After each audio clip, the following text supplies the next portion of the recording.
नमस्कार दोस्तों।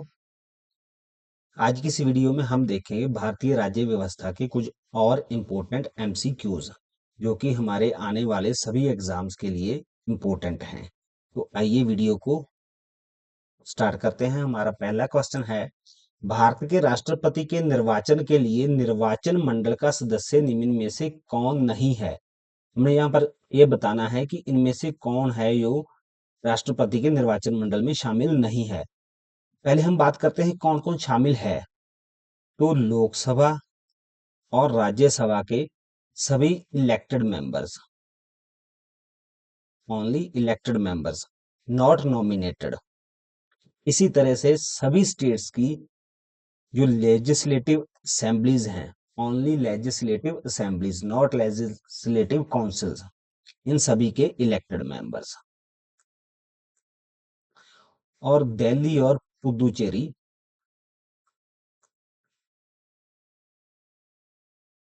इन दोनों यूटीज के लेजिस्लेटिव असेंबलीज के इलेक्टेड मेंबर्स।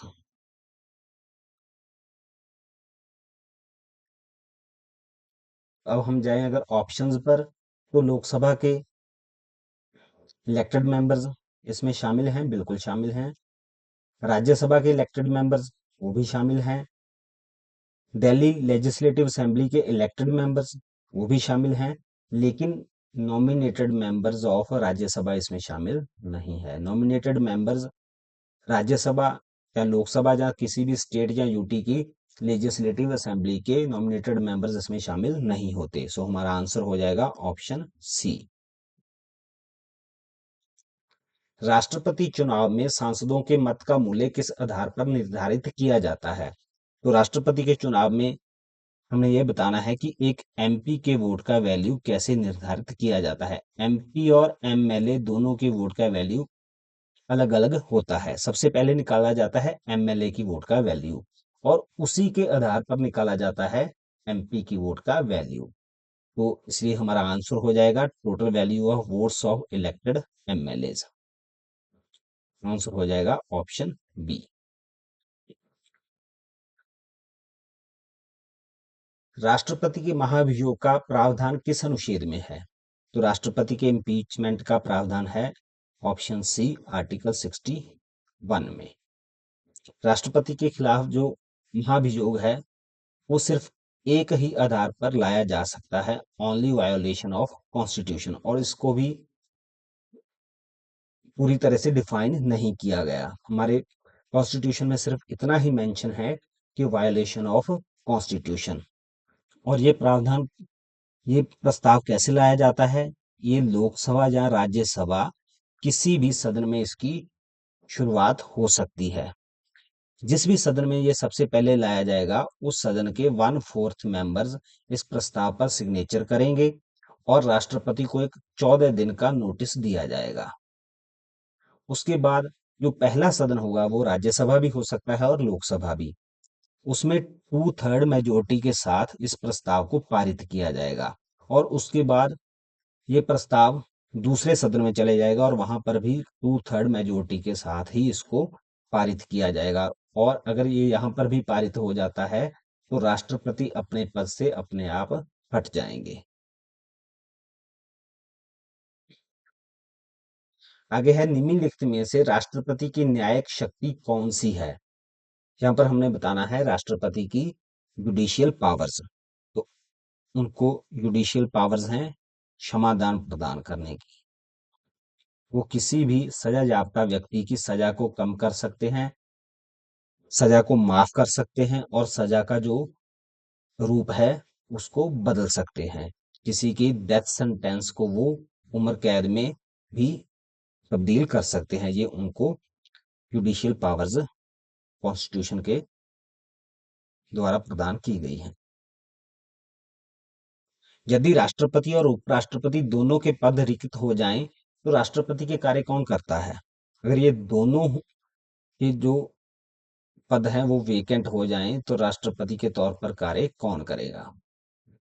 एक्चुअल में हम राष्ट्रपति की जगह यहाँ पर कार्यवाहक कार्यवाहक राष्ट्रपति या एक्टिंग प्रेसिडेंट बोलते हैं।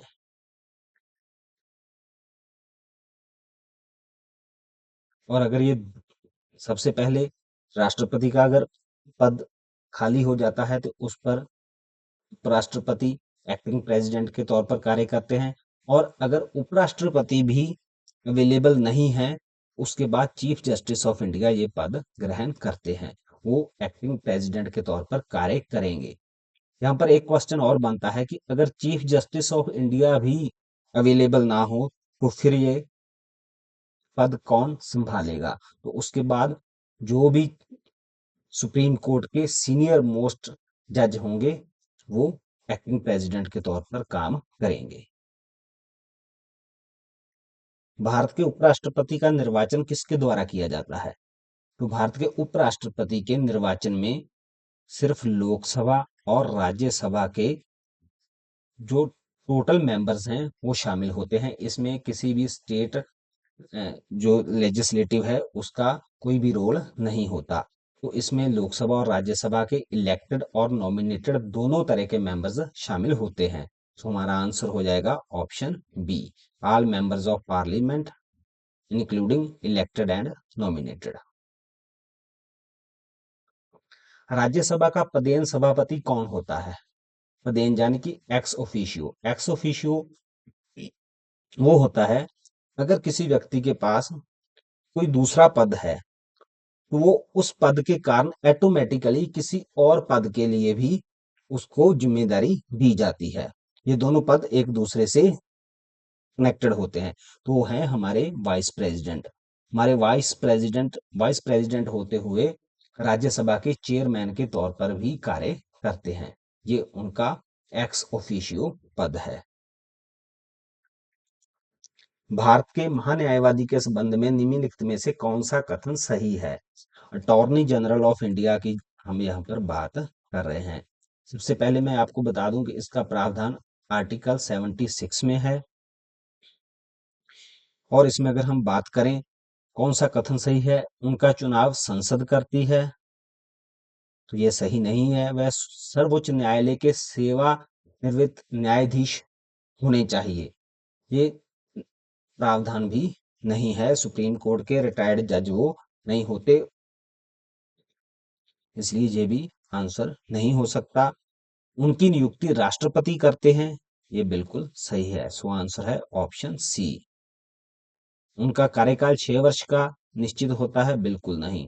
अटॉर्नी जनरल ऑफ इंडिया का जो टर्नओवर है वो फिक्स नहीं होता, वो राष्ट्रपति के प्लेजर पर काम करते हैं। राष्ट्रपति जब चाहें तो काउंसिल ऑफ मिनिस्टर्स की एडवाइस पर उनको उनके पद से हटा सकते हैं। भारत के कैग किसका लेखा परीक्षण करता है?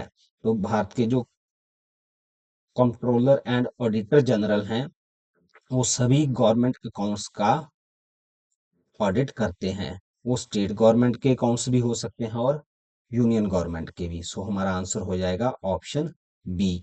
और जो कैग का प्रावधान है वो हमारे कॉन्स्टिट्यूशन के आर्टिकल 148 में दिया गया है। संविधान के अनुसार मंत्री परिषद सामूहिक रूप से किसके प्रति उत्तरदायी होती है? तो काउंसिल ऑफ मिनिस्टर्स उत्तरदायी होती है लोकसभा के प्रति। लोकसभा यानी कि लोगों का सदन। इनडायरेक्टली जो काउंसिल ऑफ मिनिस्टर्स है वो भारत के लोगों के प्रति उत्तरदायी होती है, क्योंकि लोगों के द्वारा चुने गए प्रतिनिधि ही लोकसभा में काम करते हैं। राष्ट्रपति की निम्नलिखित शक्तियों में से कौन सी सामान्यतः मंत्रिपरिषद की सहायता एवं सलाह पर प्रयोग की जाती है? कौन सी शक्ति काउंसिल ऑफ मिनिस्टर्स की एड एंड एडवाइस पर यूज की जाती है? तो धन विधेयक को छोड़कर किसी विधेयक को पुनर्विचार हेतु लौटाना, बिल्कुल ये मंत्रिपरिषद की एड एंड एडवाइस पर की जाती है। महान्यायवादी की नियुक्ति करना, ये भी। साधारण विधेयक को स्वीकृति देना, ये भी। तो हमारा आंसर हो जाएगा D, all of the above. ये सभी कार्य राष्ट्रपति के द्वारा मंत्रिपरिषद की सहायता और सलाह पर किए जाते हैं।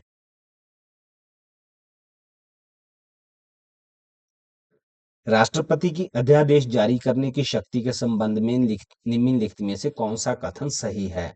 सबसे पहले हम अगर राष्ट्रपति की ऑर्डिनेंस मेकिंग पावर की बात करें तो वो आर्टिकल 123 में दी गई है। और इसमें से कौन सा कथन सही है? जब दोनों सदन सत्र में हो तब अध्यादेश जारी किया जाता है? नहीं। इसका प्रभाव संसद के अधिनियम के समान होता है? बिल्कुल। ये उसी तरह से कार्य करता है जैसे संसद के द्वारा बनाया गया कोई भी अधिनियम। ये 5 वर्ष तक प्रभावी रहता है? बिल्कुल नहीं। जब संसद का सत्र शुरू हो जाएगा तो उसके बाद 6 हफ्ते के लिए ये अध्यादेश वैलिड रहेगा। अगर संसद के द्वारा इसको अप्रूवल नहीं मिलती, इसको पास नहीं किया जाता तो ये अपने आप खत्म हो जाएगा।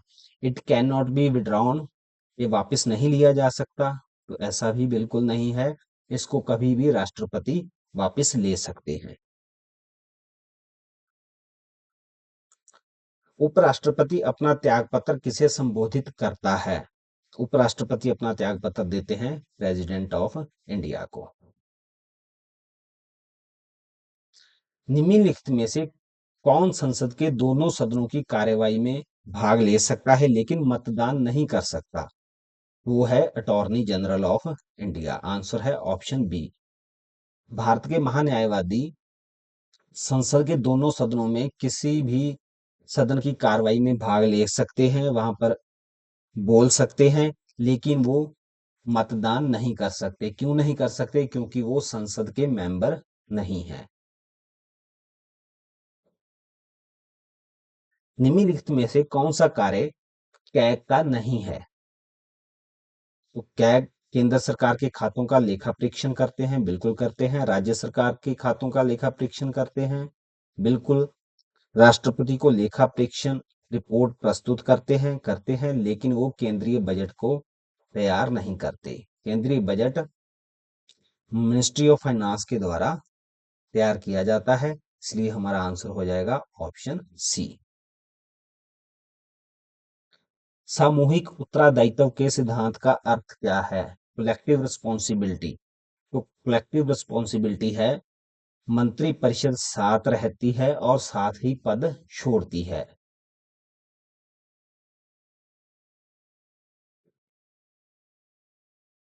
अगर किसी एक भी मंत्री के खिलाफ या प्रधानमंत्री के खिलाफ नो कॉन्फिडेंस मोशन पारित हो जाता है तो सारी ही काउंसिल ऑफ मिनिस्टर्स को त्यागपत्र देना पड़ेगा। इसलिए मंत्रिपरिषद एक साथ ही रहेगी और एक साथ ही पद छोड़ देगी। सो आंसर है ऑप्शन सी। अन्य मंत्रियों की नियुक्ति के संबंध में राष्ट्रपति को सलाह कौन देता है? तो ये सलाह देते हैं हमारे देश के प्रधानमंत्री। प्रधानमंत्री की सलाह पर ही राष्ट्रपति दूसरे मंत्रियों को अपॉइंट करते हैं। भारत सरकार का मुख्य लीगल सलाहकार कौन होता है? तो लीगल एडवाइजर होता है attorney general of India. So answer है option B. Attorney general of India हमारे देश के सबसे बड़े लीगल ऑफिसर और सरकार के चीफ लीगल एडवाइजर होते हैं। कैग के संबंध में निम्नलिखित में से कौन सा कथन सही है? तो यहाँ पर हमने बताना है सही कथन। वह वित्त मंत्रालय के अधीन कार्य करते हैं? बिल्कुल नहीं। कैग का जो ऑफिस है वो इंडिपेंडेंट होता है, कॉन्स्टिट्यूशनल इंडिपेंडेंट अथॉरिटी है वो, इसलिए वो किसी मंत्रालय के अधीन कार्य नहीं करते।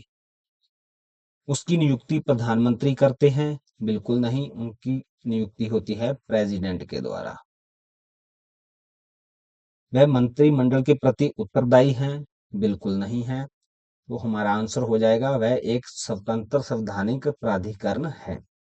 सो आंसर है ऑप्शन बी। निम्नलिखित में से कौन सी शक्ति राष्ट्रपति कार्यपालिका शक्ति का भाग नहीं है? वो राज्यों के राज्यपालों की नियुक्ति करते हैं, ये उनकी एग्जीक्यूटिव पावर है। अटॉर्नी जनरल की नियुक्ति करते हैं, सर्वोच्च न्यायालय के न्यायाधीशों की नियुक्ति करते हैं, लेकिन वो वार्षिक बजट पारित नहीं करते। वार्षिक बजट पारित किया जाता है संसद के द्वारा। सो आंसर है ऑप्शन डी।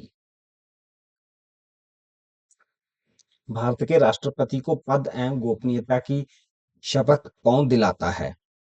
उनको ओथ दिलाते हैं chief justice of India. Answer है ऑप्शन सी। और अगर chief justice of India available न हो तो सुप्रीम कोर्ट के सीनियर मोस्ट जज उनको पद और गोपनीयता की शपथ दिलाएंगे। भारत के राष्ट्रपति के संबंध में निम्नलिखित में से कौन सा कथन सही है? वे राज्यसभा के सदस्य होते हैं? बिल्कुल नहीं, वो राज्यसभा के चेयरमैन होते हैं लेकिन राज्यसभा के सदस्य नहीं होते। उनका चुनाव केवल लोकसभा करती है? ऐसा भी नहीं है, उनका चुनाव लोकसभा और राज्यसभा दोनों के द्वारा किया जाता है। वे प्रधानमंत्री की नियुक्ति करते हैं? बिल्कुल नहीं। तो हमारा आंसर है वे राज्यसभा के सदस्य हुए बिना उसके सभापति होते हैं। वो राज्यसभा के सदस्य नहीं हैं लेकिन एक्स ऑफिशियो चेयरमैन होते हैं। सो आंसर है ऑप्शन बी। निम्नलिखित में से किस संवैधानिक पदाधिकारी को सार्वजनिक धन का संरक्षक कहा जाता है? Guardian of public purse. तो गार्डियन ऑफ पब्लिक पर्स कहा जाता है controller and editor general of India को,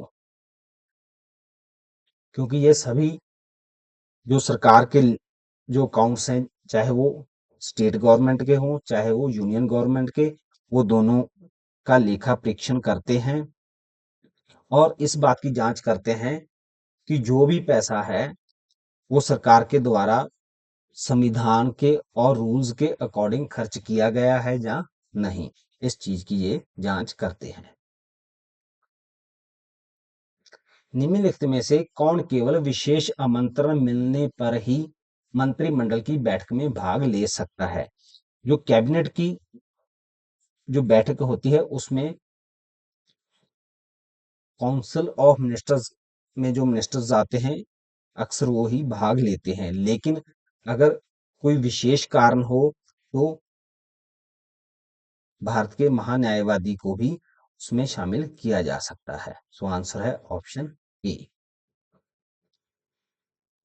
राष्ट्रपति और मंत्री परिषद के संबंध को निम्नलिखित में से कौन सा कथन सही रूप से स्पष्ट करता है?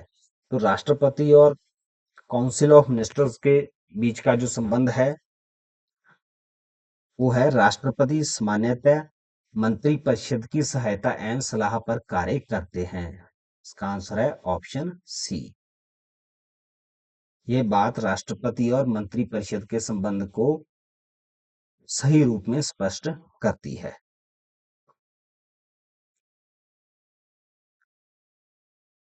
संघ के लेखों से संबंधित कैग की रिपोर्ट किसे प्रस्तुत की जाती है? तो कैग जो यूनियन के जो अकाउंट्स हैं यूनियन गवर्नमेंट के उनको प्रस्तुत करते हैं राष्ट्रपति को, और अगर किसी स्टेट के हों तो वो उस स्टेट के जो गवर्नर है उनके सामने उसको प्रस्तुत करते हैं। यहाँ पर हमारा आंसर हो जाएगा ऑप्शन बी। महान्यायवादी के संबंध में निम्नलिखित में से कौन सा कथन गलत है? तो वे भारत के सर्वोच्च विधिक अधिकारी हैं, लॉ ऑफिसर हैं? बिल्कुल हैं। उन्हें संसद की कार्यवाही में भाग लेने का अधिकार है? बिल्कुल है। उन्हें संसद में मतदान का अधिकार नहीं है। सो हमारा आंसर हो जाएगा ऑप्शन सी।